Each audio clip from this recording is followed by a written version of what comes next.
Oi, gente, tudo bem?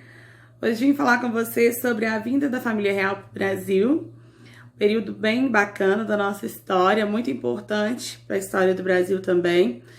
Mas antes da gente começar a falar sobre quando eles já chegam no Brasil, preciso contar para vocês por que é que eles se resolveram então transferir, né, a corte portuguesa, saindo de Portugal, vindo morar definitivamente no Brasil. Então, no final do século XIX, Napoleão Bonaparte, ele querendo dominar a Europa, ele exige que os outros países europeus sejam impedidos, eles fiquem proibidos de fazer comercialização com a Inglaterra. Diante dessa medida, que depois ficou conhecida como bloqueio continental, Dom João ele ficou bem apavorado, porque ele tinha relações com os ingleses, relações comerciais com os ingleses, mas ele tinha medo da tropa francesa de Napoleão eles invadirem Portugal. Para evitar essa decisão, essa tomada de decisão, ele então resolve partir, né, com a sua comitiva para morar e habitar aqui no nosso país, né, na sua colônia portuguesa. Então, em 1808, a família real chega no Brasil. Lembrando que nesse período a gente tinha ainda Salvador como capital do nosso país. Com o fim do Pacto Colonial, quando os portugueses eles quebram esse Pacto Colonial, a capital do Brasil deixa de ser em Salvador, passa para o Rio de Janeiro. Então, a família real muda-se toda para o Rio de Janeiro. Cidade do Rio de Janeiro, nesse período, muito suja, eles falavam que era mal cheirosa, não tinha uma boa visão. Então, aí começa todas as mudanças ocorridas na cidade do Rio de Janeiro com a chegada de Dom João e sua tropa.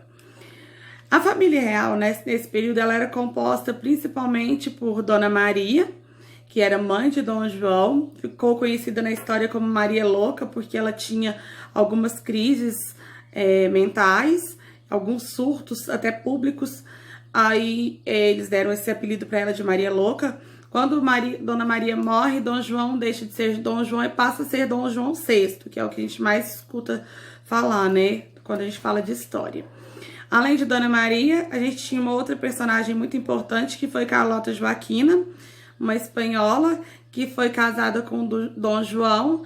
Carlota Joaquina, ela era uma mulher que não tinha uma beleza física muito boa, muito atraente, porém ela tinha uma inteligência política bem à frente do tempo dela. E ela muitas vezes usava essa inteligência política para ir até contra Dom João, né? Para ir contra o seu próprio marido em algumas tomadas de decisões. Quando o Dom João VI vem para o Rio de Janeiro, a comitiva que veio com ele, a comitiva dentro dos navios, eles vieram em torno de 12 mil pessoas. Do Rio de Janeiro, nesse período, ele tinha em torno de 50 mil habitantes. Com a chegada de Dom João e da família real, ela passa de 50 mil para 100 mil pessoas. Aí vocês imaginam uma cidade que vivia uma condição totalmente precária, acolher esse tanto de gente, né? Então foi um susto e um boom muito grande para a cidade do Rio de Janeiro. Porém, com a chegada de Dom João, algumas coisas positivas também foram acontecendo. Por exemplo, o Brasil deixou de ser colônia dos portugueses e se tornou um reino. Tanto é que mudou-se até o nome, né? Reino, agora chamava-se Reino Unido de Portugal e Algarves. E, além disso, a gente teve todas as mudanças, tanto econômicas quanto sociais na cidade do Rio de Janeiro. Os portugueses, quando eles vieram nos navios, além de trazer roupas luxuosas, muitos artigos importantes, muitas novidades, né, aqui para o nosso país, eles trouxeram também um acervo muito grande de livros, além de todos os maquinários, né, da imprensa régia, o que tornou-se depois na cidade do Rio de Janeiro na Biblioteca Nacional, por causa dessas máquinas dessa imprensa régia.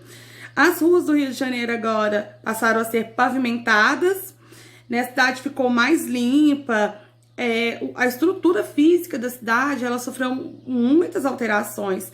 Pouco depois a gente teve o Museu Nacional, chegadas de banco, porque foi mexendo na economia local, escolas, a educação também sofreu uma melhoria muito grande. E a cidade em si, ela ficou mais com ar europeu, né? Um luxo que a família real ela necessitava, né, para convivência deles, para uma boa convivência deles aqui no nosso país. Aí, enquanto Dom João estava no Brasil, Napoleão ainda estava lá guerreando, querendo fazer com que a Inglaterra fosse banida do poder, como se diz, econômico europeu.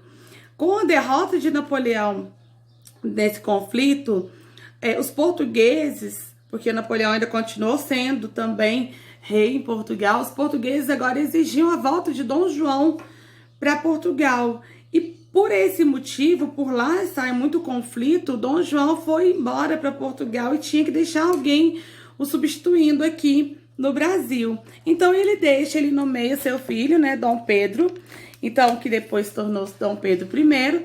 Dom Pedro, então, ele se torna agora um representante oficial de Dom João aqui no nosso país. E com toda essa movimentação, em 1822 a gente tem a independência do Brasil, e que mais pra frente eu vou gravar um vídeo falando sobre isso. Uma coisa que eu esqueci de falar com vocês foi que tudo isso aconteceu depois da quebra do Pacto Colonial, que já falei em outros vídeos anteriores, que vocês podem procurar aí no canal que vocês vão encontrar, tá? Com a independência do Brasil em 1822, o país então se torna independente de Portugal, porém a gente ainda tem algumas pendências, algumas coisas que nos deixam presos. Por exemplo, a gente dependia dos ingleses, ainda economicamente falando, a gente ainda tinha escravidão, dependia dos escravos, a gente ainda dependia dos senhores do engenho. Então, a gente ainda tinha algumas coisas entrelaçadas na nossa história que precisavam ser quebradas mais para frente, mais futuramente. Em 1824, então, Dom Pedro surge com a primeira Constituição. Essa Constituição, ela abre o Senado, e aí depois dessa Constituição a gente foi tendo todas as outras Constituições. Mais para frente, quero fazer um vídeo também sobre as Constituições brasileiras para vocês. Espero que vocês tenham entendido, espero que vocês tenham gostado. Quero pedir para vocês que estão assistindo, que estão gostando desses vídeos, para espalharem, me ajudarem aí compartilhando o vídeo, deixando o seu like, deixando sua curtida, ativando os sininhos das notificações para sempre que fizer um vídeo novo vocês terem acesso. E deem dicas, né, de mais vídeos. Tive um retorno de uma aluna pedindo para eu montar mapas conceituais. A partir desse vídeo, então, vou colocar na descrição alguns mapas mentais para vocês, ok? Beijinho, muito obrigada, tchau, tchau!